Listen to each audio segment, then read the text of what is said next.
Hi everybody, I'm at Bridport at the old pier, and I'll just pop this camera around so you can see what it is I will be shooting this evening. So this is the old stumps of the old pier. So in response to what a lot of people were asking about who are interested in shooting information, I'm going to give you a very quick run through of what's on the camera because I don't want this video to be too long and too boring. So I've got the camera sitting on a tripod, which is the most important aspect of this process because you need to be shooting long exposures from a still stabilized platform. You can't do it handheld. Now, to get the absolute most effect out of this shot tonight, I've decided to use filters on the front of the camera, which I don't do that often because I do like to shoot most of it via changing apertures or changing settings in the camera. But there's a bit too much light at the moment because the sun is still above the hill, and it really is lighting up those stumps fabulously well at the moment.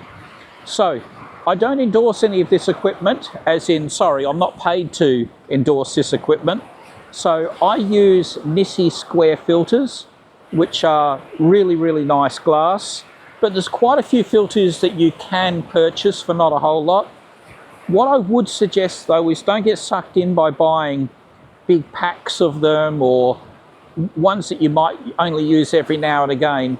This is my 6-stop filter. It can alter the light coming in by a full 6 stops. I've also got a 10 and a 20, and I virtually never use them.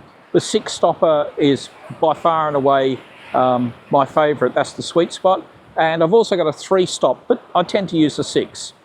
Now, very rarely do I shoot through a circularized polarizer, which is on this wheel here on the back.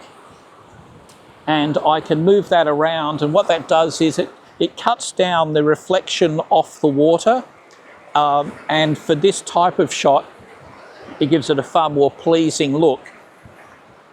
So in terms of setting up, here we go.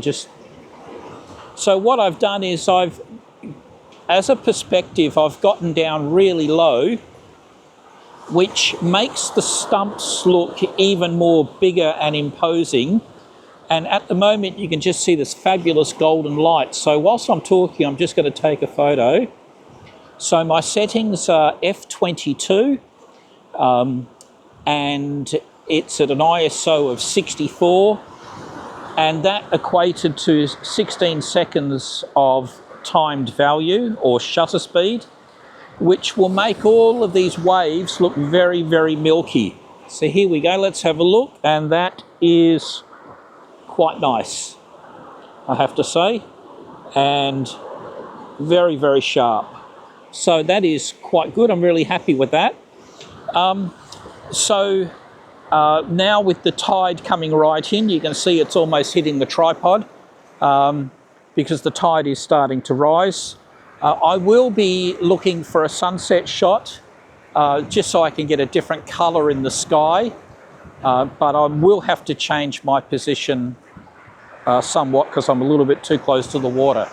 So hope you like that shot. Here it comes as the final image, and if I do get the right sunset, I'll whack that on as well. Fabulous. Thanks everyone. Let me know if you like this idea of me talking through the setups. See you then. Bye-bye.